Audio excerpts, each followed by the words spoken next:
Morning guys, welcome back to the channel and welcome back to part 3, which is really going to be the real part 1 where we're getting involved in getting this Range Rover back up and running. Chris has had a bit of a walk around it this morning. He was here a bit before me and he's just basically said what we need to start doing to get the car running. First things first is obviously a battery. We've now got that on charge, so that is ready to go. The fuel lines, they've been removed. We're going to be blowing them out, taking out the inline filter and putting a new inline filter in. Down the back here, I haven't actually seen it and Chris hasn't pointed it out yet, but oh, there we go.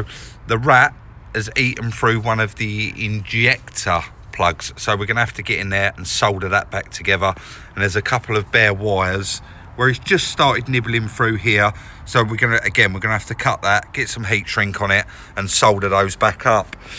Round to the back, Chris has been very busy while I haven't been here this morning, and he's actually taken the fuel pump out and started cleaning out the fuel tank. As you can see inside there, he's got a pipe in there. Again, we've got the fuel lines here.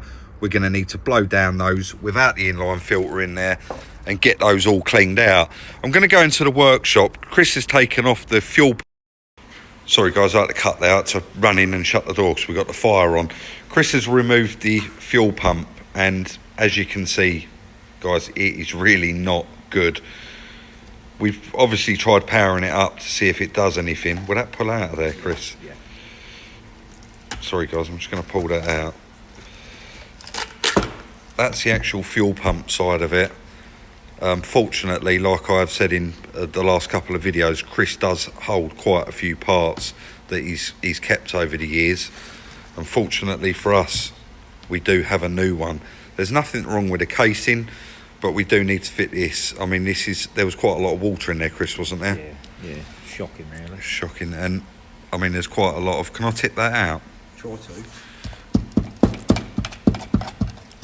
I mean, as you can see, guys, that it's been sat here for a long time, and it's a bit of a water fuel mix. So we are going to get on there, get this all cleaned out, start getting this new fuel pump assembled in the housing, and then I suppose we'll go ahead and get that fitted, Chris, won't we? And that's the plan. Yeah, we'll get the fuel lines cleaned out. I'll document as much of it as I possibly can. I know quite a lot of you in the comments last night, and thank you again for the comments. It was really nice. I got up this morning and we're up to about 800, and it's all positive apart from one, but the one comment got quickly taken down. So yeah, we're going to get on and get that done. Like I said, we've got the battery over there on charge. We're going to get the inline filter out. I'll probably have to whip out and get one of those. We'll document as much as we can, but I am going to have to obviously help Chris get this fitted in there, so there is some bits you're not going to see, but the most important bit is that first start up. Guys, I'm not going to let you miss that this time. I know with the Range Rover Sport, we did it off camera and it really disappointed some people, so we will be doing that live on camera.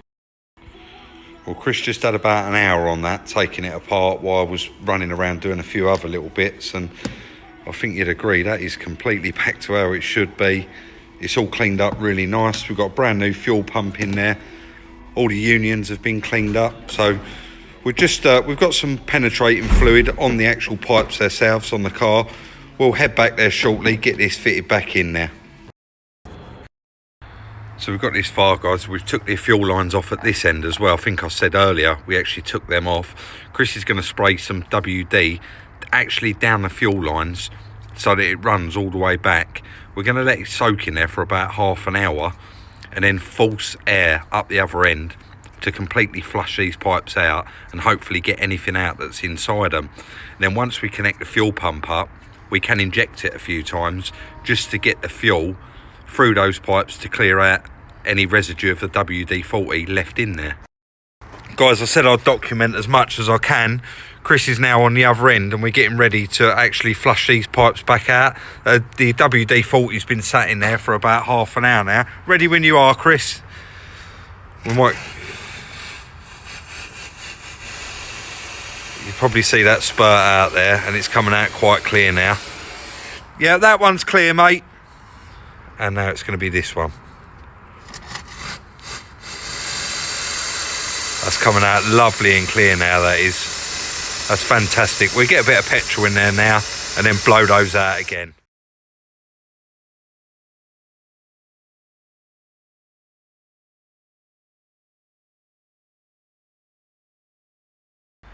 So as you can see from that little time lapse there, guys, I just wanted to try and show you as much as I possibly can, even though we was running around and it's bits you can't really show there. You'll probably see we was fitting the battery, messing around with the wiring, getting it 100%. Chris has now come out with a fuel pump, and what we plan on do is actually plug that in and test that it's working before we stick it back in the tank and go through the whole drama of, do you want to put the ignition on, Chris? Yeah. The alarm should stay off because I've pushed the button. Ready? Yeah, ready, mate. Anything? No, nothing. Let me just check it's plugged in. You may have to push the immobiliser button a couple of times, mate. Yeah, it's running now. That's the immobiliser cuts out the fuel pump, so that explains why that wasn't working. But yeah, so there you go, guys. That's running absolutely perfect. We're going to get that fitted back in the tank, get these fuel lines connected back up to the pump, and we're actually going to put some fresh fuel in, and we're going to squirt the fuel out of those pipes, Chris, aren't we? And give the pipes a good clean right the way through, and then we're not far away from firing this up, guys. I am pretty excited. Guys, so Chris is in there fitting this fuel pump, bolting it all back up. I'm going to chuck you on time lapse, run around and do the last little minute checks, put some fuel in, etc. Just go through everything. But they're all little bits that I can't do and film at the same time. So I'm going to chuck it on time lapse, and hopefully you do see us running around doing a few bits on the car.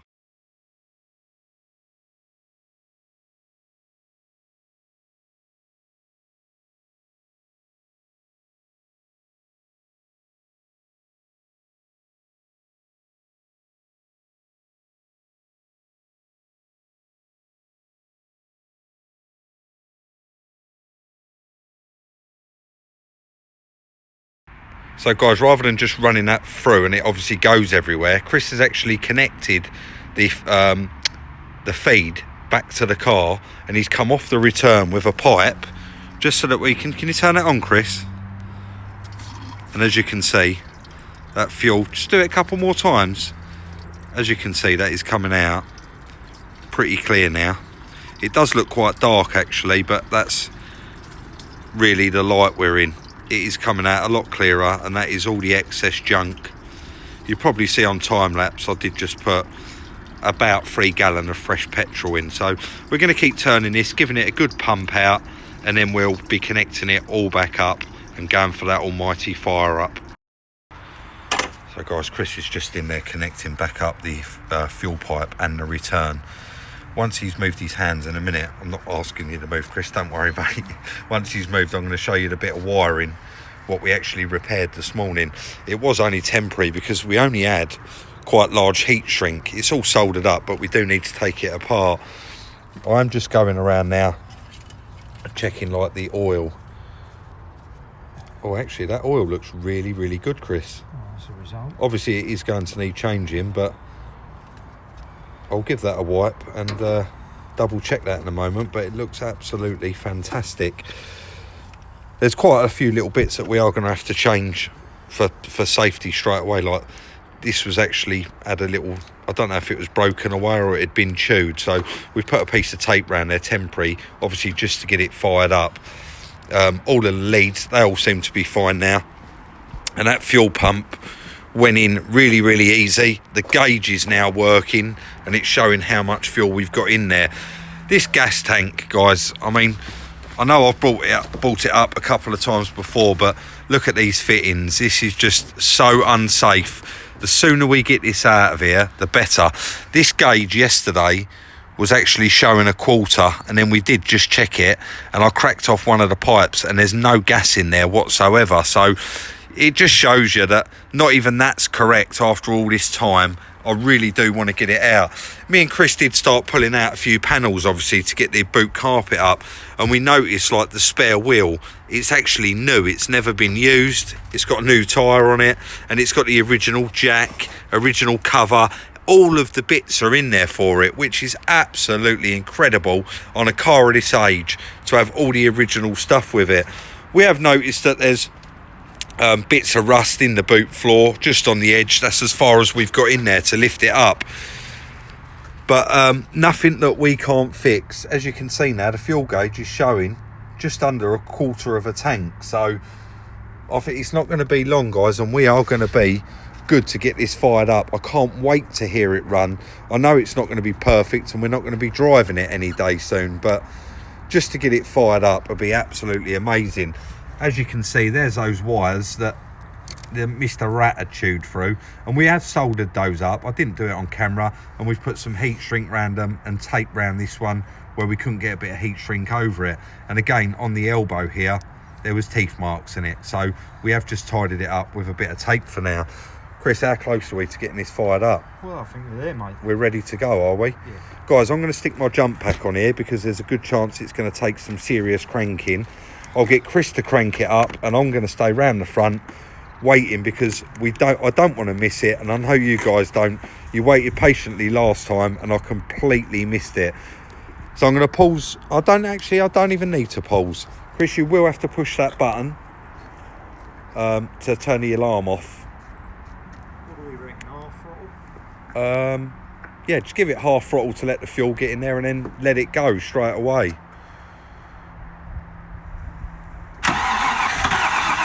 That fired straight away then.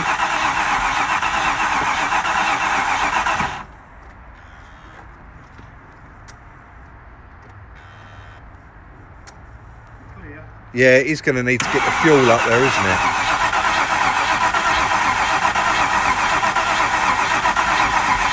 Sorry guys, I should probably say we did check that we had a spark on one of the plugs, so it's obviously got no fuel there, is it? Judging by the state of the fuel filter, it's never run on petrol. Yeah, just... Oh yeah, we did return it, didn't we? So yeah, it's full. So we're going to check the spark, guys, and I'll come straight back. So we just whipped that plug out, guys, stuck it in one of the leads. It's got a brilliant spark. So we're going to stick that plug back in there and give it another whirl. I'll be back in a sec. Here we go, guys. Attempt number 2. Oh, it's firing.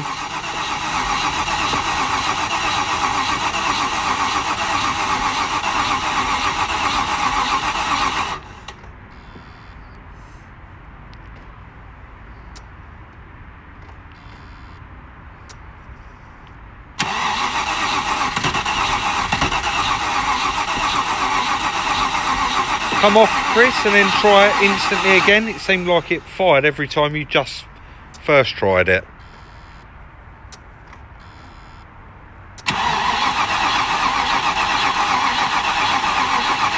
We're going to have to get the charger out here, guys, and then I'll come back because it doesn't sound like it's got enough juice in it. It's running very low, very quick. So I'm going to go and get the charger, put it on the battery, the booster, and we'll try it with that. Got the charger on there now, guys. Going to give it an attempt for the 3rd time. If it doesn't work this time, we are going to go through all the fuses and just make sure that the fuse for the injectors and things like that, we're just going to check that there's any blown fuses. It just seems like when you first try, Chris, after a while, the immobiliser, that's not come back on or anything, has it?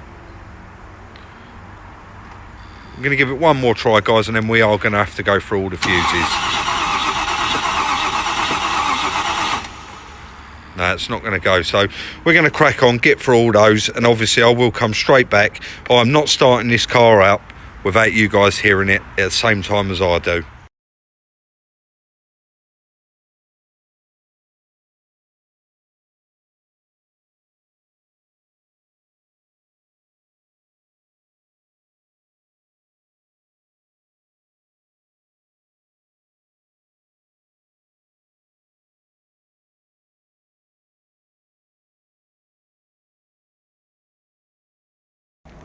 Guys, this is day 2. Obviously it was a very, very long day. Me and Chris had all day just messing around trying to get it running. We can get it to fire, but we just can't get it to stay running. So we have been doing a lot of trial and error.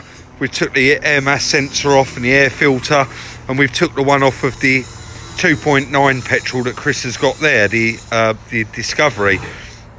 The coil, we've been going through bits on there. We're now just going to take the fuel pump out of the other one and try that in this one and see if that makes any difference, because it does fire up and then it just literally, that is all it will do. It will just fire. Little light there. We just tap this and that come back on. That's been on for about, every time we come out here and put the battery on, it comes on every time now, so that'll work, but the engine won't. We're going to carry on. We're going to get this fuel pump swapped out in the boot and see if that makes any difference. What we are thinking, we've kind of established, is it's definitely something to do with the fact that the gas system is not cutting out to allow us to get it back onto petrol. So we've got involved. We are stripping out this LPG system and putting it all back onto its original plugs and trying to see if that makes any difference, because we just ain't having no joy with all that on there, and it's all very, very complicated. So we're going to get that all ripped out and then come back and try and get this fired up again. Just thought I'd show guys how involved we are getting in this. Chris has actually just unplugged all of the gas injector wires off of the originals, and we're going around putting all the originals back in. So we've got these two huge looms that we've now got to take off right up to these boxes at the back here. So guys, as you can see, it's got really late on us again. It's starting to go dark. We've spent another whole day on it trying to get it running, and I really wanted to do, will it run video on this. But obviously I'd like to get this video out there. I know a lot of you are waiting to see how far we're getting along with it. Today we have nicked a lot of parts off of Chris's Discovery. We've nicked the coil off of it. We've nicked various other bits of pipes and wiring into the boot. We've had this fuel pump in and out 3 or 4 times. We've put a live to it as well as the live from the ignition, just seeing if it'll pump fast enough. That pump Chris did have in stock, we don't know if that's man enough. We got the ECU here out of Chris's Discovery. We've got the original in there, but we wanted to rule out that there was nothing wrong with that. As you can see, we've stripped out quite a lot of the fuses and bits and pieces. Yeah, and you can start seeing some surface rust here as well in the car. When you turn the ignition on, everything's working, but that gas conversion, as you can see, which took us nearly all day, and we've slowly but surely ripped it all out and connected back all the original wiring for the car. But it was just absolutely an abortion of a job, the way it was all put in and taped up, and some of the wires wasn't even soldered. It wasn't the best job in the world. We've nicked this off of the Chris's Discovery just to test it, and that is basically what we've been doing. When I turn the key, I've took the battery off now, but I would demonstrate it again. But early on in this video, you'll see it goes to fire up, but then that's as far as it goes. It just won't fire up and fully run all the way. So what we've now decided we're thinking it could possibly be is the actual injectors themselves are all clogged up. So next time we're working on it, we're going to have to remove this plenum, take off all the injector rail and give that a real good clean out and test each and every injector.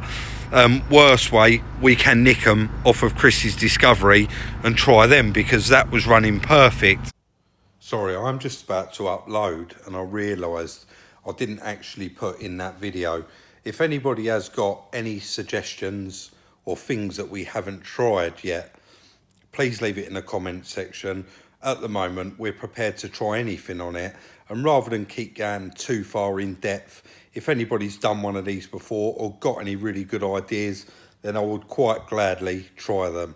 So yeah, if you could stick that in the comment section, I really would appreciate it. Thank you very much. So that will be a wrap for this video. I'm really sorry that I couldn't get it running, but it will be running by the next one, because I'm not going to upload until this is running. If you haven't already, please consider subscribing. This is going to be an absolutely amazing journey for each and every one of you subscribers, and for me and Chris as well. We do plan on doing loads to it. First, obviously, the important thing I've said from day dot, we need to get this running and driving and starting and stopping. So that's our main goal. If you haven't already, follow me on Instagram, it's Salvage Rebuilds. And if you haven't checked out the merchandise, quite a lot of you asked me when I was getting it. Now I've got it. Please look in the link in the description. There is a link there for the merchandise shop, and we really would appreciate the support. It does help. So yeah, that will be a wrap for today, guys. Thank you very much for watching, and I'll see you in the next one.